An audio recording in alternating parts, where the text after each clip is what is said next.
My name is Ran Bartov. I'm Chief Accounting Officer at Trip Actions. I'm a recovering CPA. So I started my career at KPMG.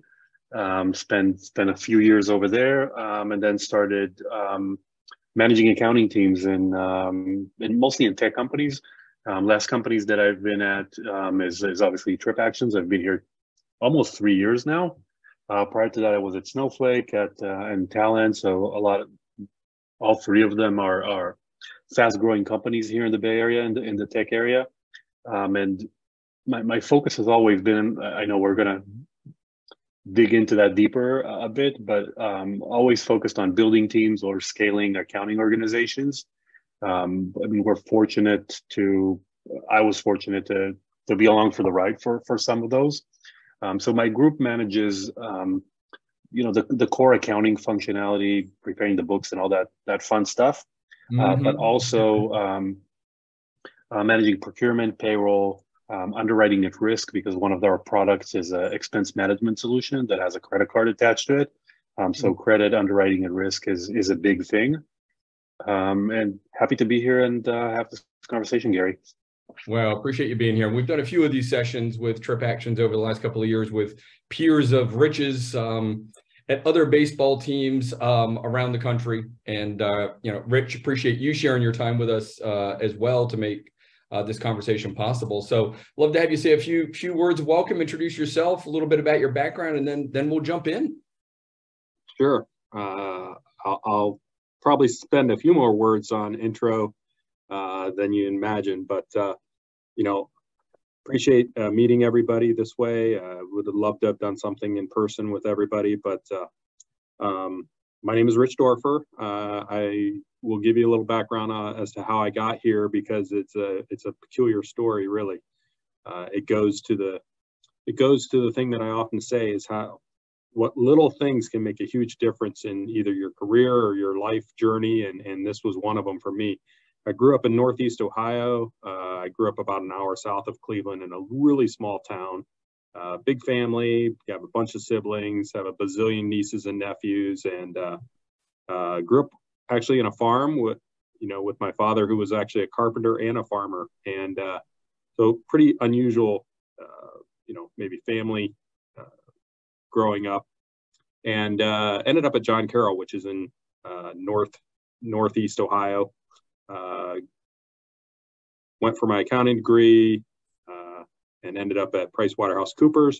Actually, it was Price Waterhouse at the time, so I'll date myself a little bit more. It was Price Waterhouse in 94. Two recovering accountants on the same call. Right. That's right. PricewaterhouseCoopers. I was there for about 5 years when the crazy part of the story is a wonderful lady that I worked with. She was more on the IT side of things at PwC.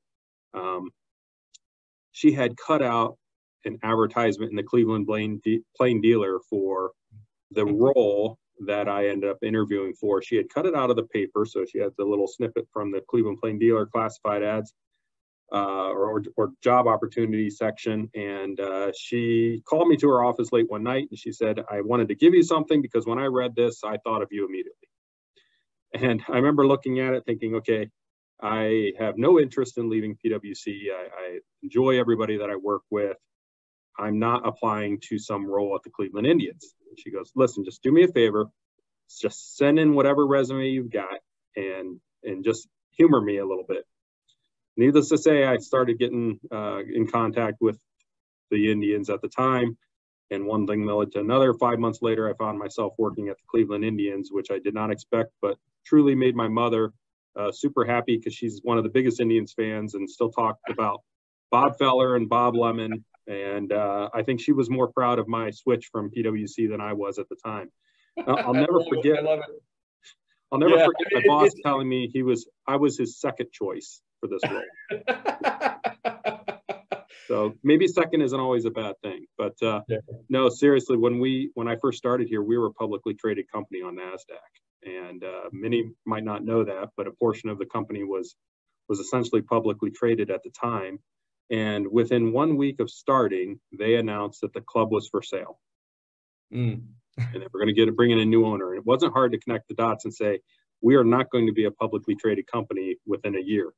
And I thought, that's crazy. I spent 5 months trying to figure out if I wanted to join the organization, and now my role is going to expire that fast. So how does happen, right? Yeah. Yeah, no, craziest things. But no, obviously I stuck with it. We, typical turnover and other things led me down, different paths and different roles here a little bit. But so I came in as a manager in the accounting department, primarily starting a new area, which was planning, analysis, and reporting at the time. The things that we had to report and provide analysis for was growing exponentially. Today that's actually 3 individuals that will be fulfilling that role. That's how much has changed in 20 years, and really provided most of the growth in the accounting department during that time. But I became a VP of finance. Yeah. So what you're saying, Rich, what you're saying, Rich, is you work like 3 people. Well, there's 3 people that are underneath me on that role. That's always the way, right? Right, yeah. Ram? I mean, and what's interesting, Rich, again, and it's funny how those little moments do get us on these trajectories. But, I think what's interesting for our guests here, and again, about 30 minutes past, we'll go to the Q&A box, but we've got some questions to walk through together, is, we've got a CFO of a modern sports franchise, and obviously what that means. And I didn't know, having lived in Hudson, not far from Uniontown, where you're from, the Indians, now Guardians, were indeed publicly traded. But, Ram, you've been around a few of those, quick growing startups too. So you both have kind of these interesting perches in the finance world, kind of looking at the numbers, right? And what we've discovered here at the Executive Council with a lot of these finance leaders roundtables is both of you are not just running the numbers and keeping the books, but very much strategic thought partners. So, maybe Ram, I'll come to you just for a moment, and, kind of across that technology lens, kind of what's changed. And then Rich, same thing with the modern sports franchise. I mean, it's certainly gotten more expensive. Ram, if you wouldn't mind jumping in. Well, I think what changed, or what's different in the last probably 5 to 10 years, especially in the last handful of companies that I've been at, is really building organizations that can scale.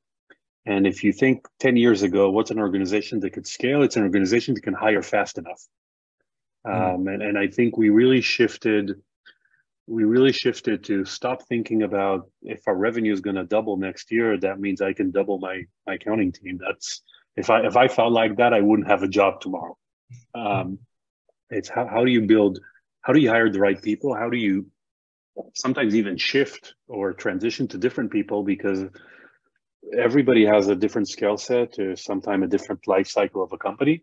So how do you identify that? How do you build and identify systems that could, be good for you today, but they're not going to be good for you in the next 5 years? And if you think about, small startups that run on QuickBooks, and then they graduate to NetSuite or something like that. And then at some point they get to a point where they start talking about the SAP and Oracles of the world. So it's really kind of paying attention on where the company is in its life cycle. And I think the second piece is, if you look at 20, 30 years ago, what accountants or what accounting teams did, they counted the numbers. They came back and said, hey, we sold 100 widgets last month and this is the profit that we made. And it was okay to deliver that information, 3 weeks after month end, a full month after month end. Today, management wants to have answers faster so they could react faster. And if you can't provide almost, I'm hesitant to call it real time, but almost real time information, then it's meaningless. It's right. It's old news. You can't act on it. And if you think about, KPIs that senior leaders track, or the CEO or the C-suite track, those are real-time pieces of information. And in order for us to be able to provide that, we need to build automation, because we can't expect that at the end of each night, in Rich's case, that people will sit down and count how many revenue he made from selling tickets yesterday. It has to be It has to be automated. It has to be reconciled. It has to be correct.